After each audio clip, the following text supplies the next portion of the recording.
and Spencer, our special guest host, to talk to us a little bit about few and maybe many. Yeah, lots of things happening this week and lots of crypto Twitter controversy, which is always wonderfully distracting from real work. But yeah, let's go in and read the tweet. The tweet of the day was from Alex Masmej. And he says, I just lost it. He says, yeah, we're seeing some pushback on few.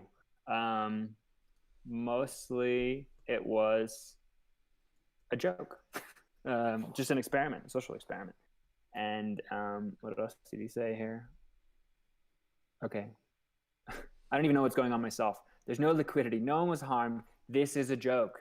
Unless a real product was made, just like meme. If nothing happens, so be it. I can't control this, nor did I start this thing. And then he follows it with a series of thread about how he dumped his few and it was all just a practical joke. I know Alex. I think Alex is a great guy. He's pretty upfront with his intentions and stuff. So I think that knowing Alex as a person, like, it really doesn't worry me. Intentions were harmed, but I think we have an insider here to give us a little bit of perspective onto few. So Spencer, why don't you take the stage, man? Tell us about few. Well, I think first I want to quibble with the word insider. I don't think I've ever been called an insider or anything.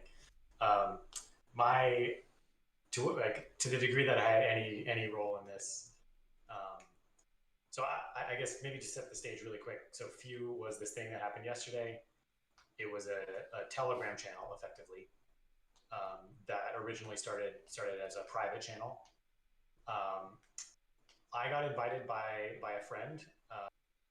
As soon as I went in there and I saw all of the names of like lots of people that I'm fairly familiar with just from around Twitter and the crypto and Ethereum spheres, I was immediately like, I'm not sure I should really be here. This is like another level above my influence. But nonetheless, I was happy to be there. It was interesting to see what was going on. I scrolled to the top of the chat, which was only like a few hours old.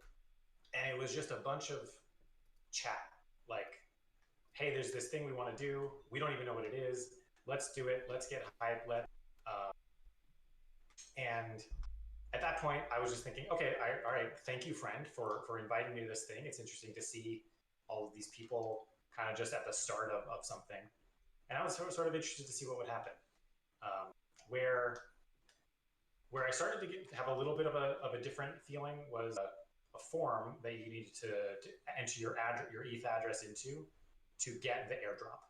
Before I had joined the channel, there had been some decision made about what to call this token that they were going to just spin up real quick and airdrop to some people. Obviously, the name turned out to be few. And what I realized though with the form is that it was closed already. There was only a certain number of people who could actually enter their address into the form, which meant that there's only a certain number of people who would be getting that airdrop. So there was, I think at that point, there was a little bit of maybe a disconnect or a difference in expectations between people who had just been like invited randomly sort of towards the end or after that was closed versus people who had made a decision to have that form be closed. But still, it was just people talking about what could we possibly do. And yeah, I guess I'll stop there. That's my sort of intro. I'm sure I have more to say, but I'll let you guys lead this conversation. Yeah, it's ETH Illuminati groups. Yeah, I think it's like I don't think there was a lot of like intent for harm or a lot of malintent there. Like, it's weird because on crypto Twitter you see like this huge influx of like anon accounts really just dragging these people in the mud, which, I mean, I don't think it was a great thing that happened, but I don't think it was like that bad for them to like have this like really strong negative reaction to it, more so than if people actually got scammed. But at the same time, I do think that people who have this sort of influence in the space and have built up their like reputation, you know, like even if it's just a joke, it's like, what things are you giving your time and attention to, right? Because other people are then going to see that and think of these things as, oh, that's what is worth my time and attention. And it really sucks for all the people who are, you know, super hard at work trying to build real things and trying to put in all this hard work, uh, to see, you know, something like this happening where it's just literally just trying to make a token out of nothing, trying to turn it into something which, you know, it's cool and all, but the it, the backpedaling of the, oh, it's just a joke, we didn't mean no harm, like, I'm pretty sure everyone in, even they know deep down that they wish it did work, right? Uh, it was like trying to replicate some other things that have happened in the space, like, you know, Wi-Fi meme, other things. Um, and, you know, they were Do you hopeful mean it from the was going to work. perspective you think that they were hoping it did work and that like price would go up and they could like do cool things with that? Like what? Yeah, I'm 100%. Like, it's, you can see it from the messages and how it was, right? It wasn't like, hey, I'm gonna start a joke, you know, come join this joke. The joke part, it turned into a joke after the backlash, right? I mean, Before I it was do. like, The first message I saw was like, "This will probably fail," right? Like that was yeah, very apparent. but That was the first message. this will probably fail indicates that this might have a chance of succeeding, right? It's even worse to That say this you're will right. So you're probably That's telling a me fail. there's that's a a big chance. difference because it's like this will probably fail is different than like this is a joke. Like there is no point of failure because the whole thing's a joke. Yeah. Yeah, we don't. Yeah, interesting. I think this is where I think this crazy weird intersection between everything that we're at. Like, memes oftentimes are jokes, but also as we have like probably the one of the top 5 things that I have learned from crypto is that memes have value, um, and massive amounts of power. And so I think few could have been both. Like if it had succeeded, it could have been, and almost by nature of it being a joke, it could have been successful in a way that created some value in however you want to describe that, to the point where it became something. And I think that's where it gets really difficult to disentangle the intentions from the outcome, because I think the intention was for it to be both a joke and maybe something interesting, or something where maybe something interesting could happen as a result. Do you feel like maybe one of the missing pieces was like intentional creation from the beginning? When you say intentional creation, what was being created? Yeah, or like what would be done with this token, or what would be done with this? Hey, let's launch a token and see if we can like get a bunch of people into it. Is like one strategy, but it's like let's abstract above, right? Like what are we going to do with this token or these funds and these people's attention that we have once layers, right? There's like intention, and then there's like design, and then there's like deployment. And it's like they went straight to like design, right? Like let's make a thing, but it's like that's kind of. I think. Go ahead. Yeah, it seems to me that it was basically trying to replicate what meme did, because the meme token, like, that's something that truly started off as a joke. You know, he made that like illustration of the dashboard on like, you know, a one click like create your food farming token thing. It was just a joke, and then people like, you know, got into a Telegram group and like, you know, how can we make this happen, this and that, and then it, like, just decided to drop the meme token on everyone. Like, it was very like, it wasn't premeditated, you know? It's like, and you know, meme just recently, like it was literally like the day before or like even the day of that, like, taking off, and people really started talking about it. There was this huge like or like shift from like talking about DeFi stuff to like talking about NFTs and meme and this and that. And of that, like, attention that meme got, and all these people like missed out on that, that they wanted to try to replicate that thing again, which, you know, it's fine, but like it's also, I think, an abuse of their position of power. Ones who have a, like, a wider network, a louder voice. it's not a great thing, I think, to like, even if it's a joke, it's kind of like a waste of people's time. Um, Trying to make something out of nothing, when there's so much in the space that isn't getting nearly enough attention, and has, you know, been having people hard at work for years. That So that's the thing that I can't help but think in the end is like a massive amount of like excitement and energy and like stuff has gone into this, but it's like it's just a it's just a bluster, right? And then it just is going to dissolve. We're like, oh, yeah, another like scam thing, right? And it really makes the people who were involved, who I believe had maybe good intentions or were just like following a thread of something interesting, right? Like these rabbit holes just open up and people just go down them. Like it happens to me all the time. I'm like, oh, hey, this is interesting. Like what's happening here, right? Or I dive into a community, but like it's a massive waste of time to spend a lot of energy like looking at these things or deep diving into these things, and then it ends up becoming nothing, right? Like it's yeah, it's like why do I you even think start this in the first place, right? Like I think the funny thing with meme is it's literally called meme, and then few is also like it gets where it gets by piggybacking just like an open inside joke, right? Like yeah, it just immediately feels like this in-group out-group thing, right? Where everyone's just going, yeah, ha ha ha, do you get it? The button, it's like the button in Reddit or something, right? Like nobody really knows what's happening, but everyone is playing along. Um, it doesn't on some level it doesn't work without that meme juice also, which is interesting.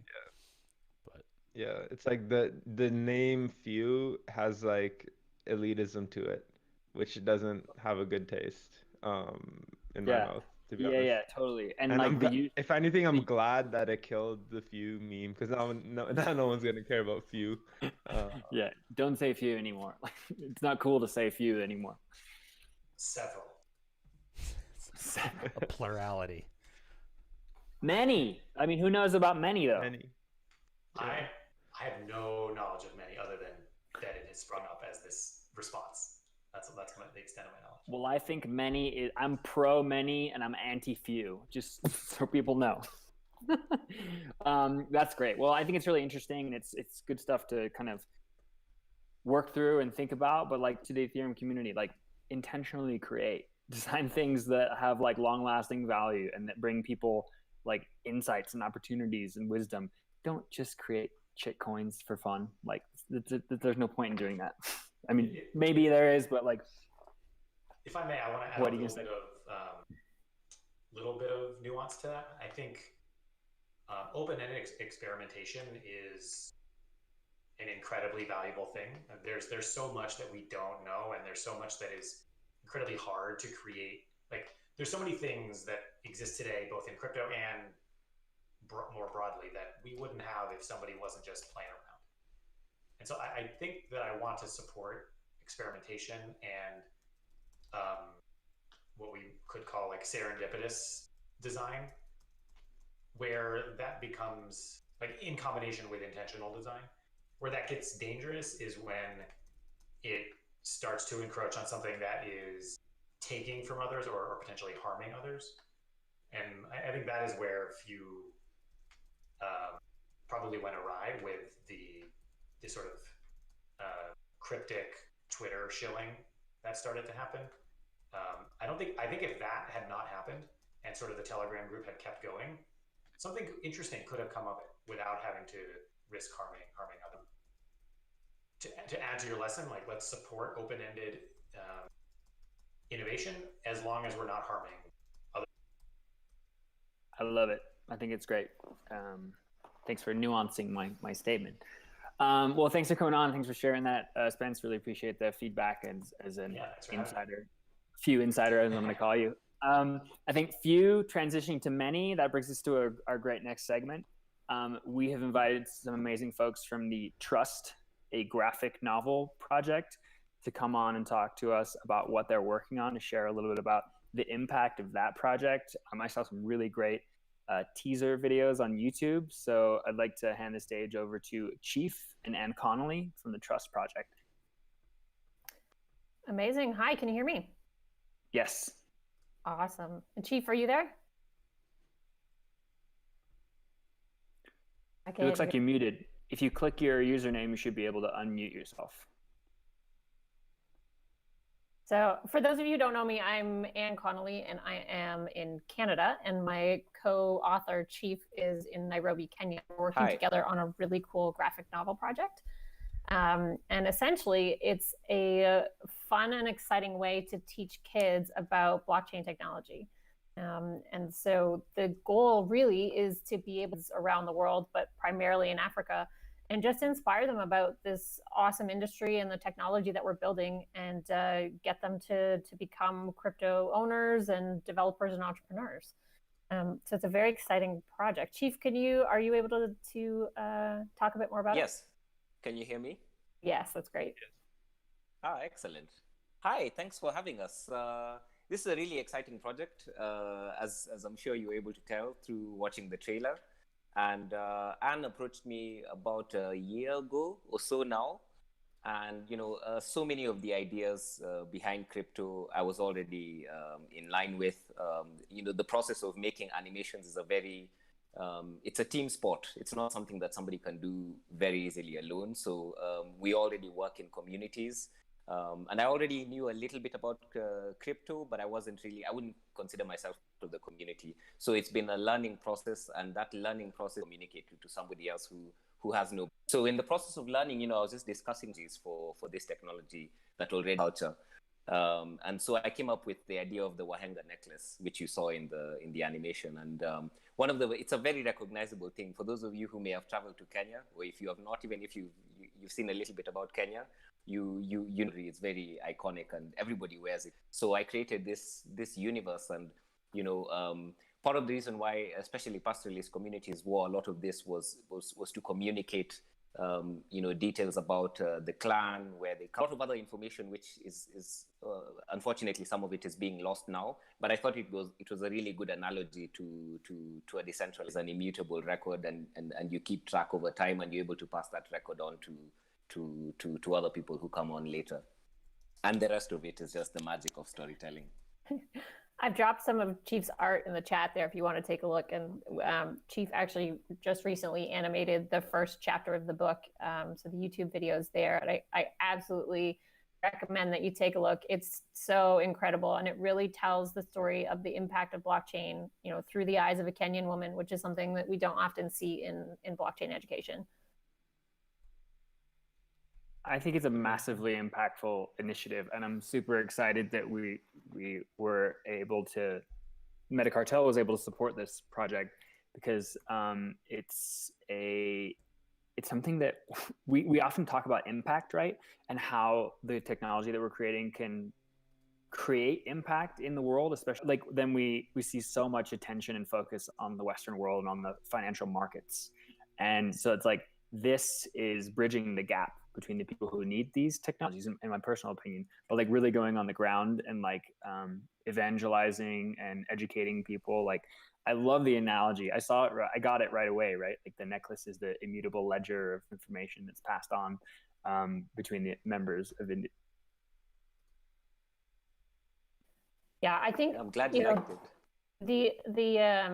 When you look at blockchain education today, I mean, it is very technical, and it's very geared towards Western audiences. And we talk so much about how this technology is going to change the entire world, but we're not focused on the entire world when it comes to, including them in the actual development of this technology. And I think that's really important. We don't want to make the same mistakes we did in the past, where certain communities were excluded, and then, later on we realized, hey, they know a lot of things about the world that we don't. And, we could have done this so much better if everyone had been involved. And so part of this is recognizing the incredible talent that exists on the continent. There's some technology and exchanges and different projects coming out of particularly South Africa, Nigeria, Kenya, but then also recognizing that there's just this huge potential if we can tap into this entire generation of future developers.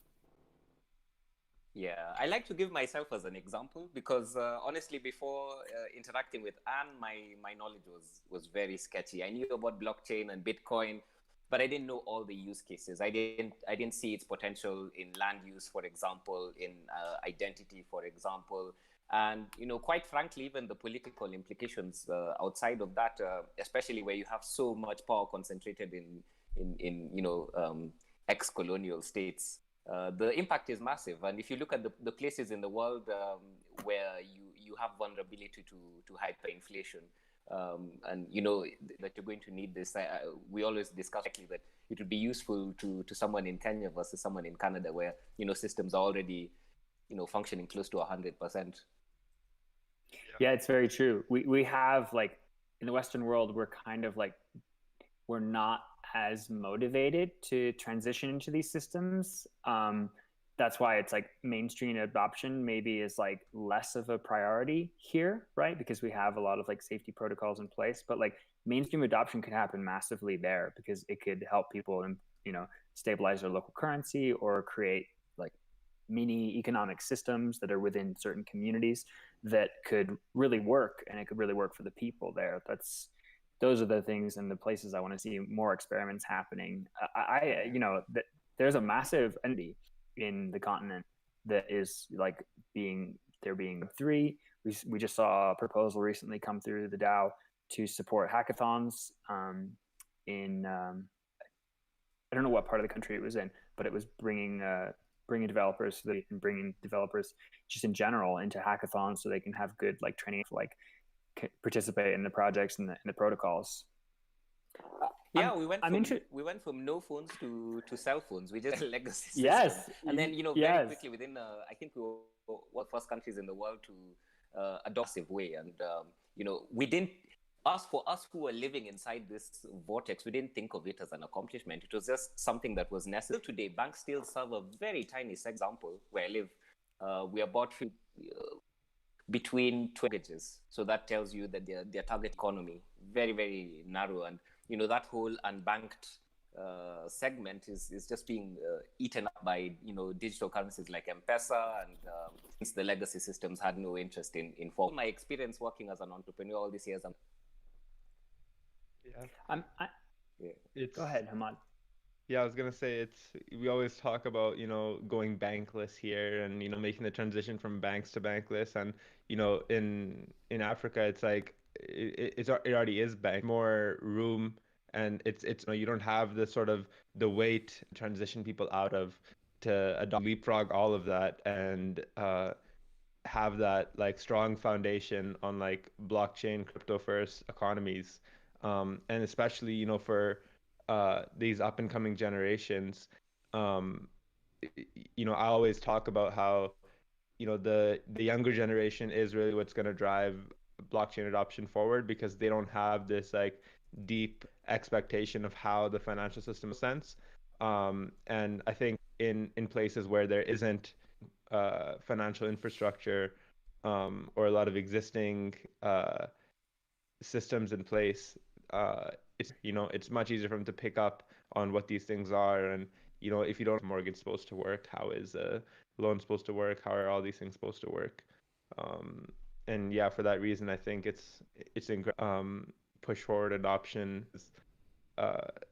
It's going to be much more impactful. And a lot of the time we talk about how we're going to change the world and make it a better place and this and that, but it feels like a lot of the time it's just to like make ourselves feel better without actually having to like do the work, of like, yeah, we're going to make the world a better place, but we're just sitting here comfortably, just repeating the same mistakes in history. So yeah, I think it's an incredibly important initiative, and the cultural aspect is, really the important part. If you search like crypto or blockchain on YouTube right now, you just see videos on like a bunch of people like trading random coins, and like it's very much not aligned with like what the true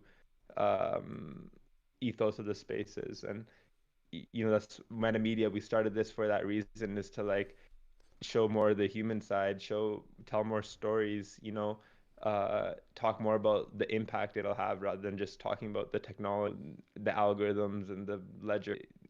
Take it a step further and see how in real people. Yeah, I mean, our goal really is to take as many kids as possible from 0 to 1. And once they get to 1, we're linking them in with a number of different blockchain education providers across the continent that can take it from there and get into the weeds of the technicalities of it all. But yeah, we're very excited. We're actually going to give the free. So our main goal is how do we get this in the hands of as many kids as possible, through social media sharing and organizations. So if anybody out there has good connections to people with good social media following, we would absolutely distribute this as much as possible. It would be more than ecstatic to put you in touch with all the people. We probably have a pretty good network here from at least in the Ethereum. We'd be excited to get it out there, to get in the hands of people and to support it in any way. Yeah, we've got, we're up on Gitcoin grants right now, and they're matching funds until October 2nd. So if you've got a few spare DAI in your MetaMask, definitely swing on over and drop those in. So absolutely, that is definitely worth it. Yeah. Oh, sorry, go ahead. In few, listen up, because these are the things you need to do. This is the chill, yes. Yeah, I would definitely second you on the fact that it goes beyond just the technical details and the algorithms. And I've seen that for myself. It's very hard to see it from outside the community, but once you're inside, you can't help but be impressed by the strong communal aspect of it, how everybody just takes you up and wants to help you along. I was really impressed by that. I don't see a lot of banks holding hands and trying to with a missionary zeal. No. Yeah, you don't see open doors at banks like trying to fork and make it easier and reduce the fees. They're like, no, please call customer. I totally agree. How Anne and Chief?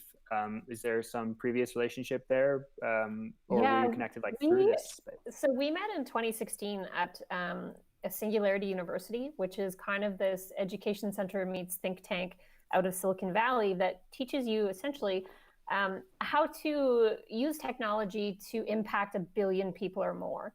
So the whole concept is how do you actually create incredible scale in your impact through the use of technology like blockchain or AI, VR, et cetera, et cetera.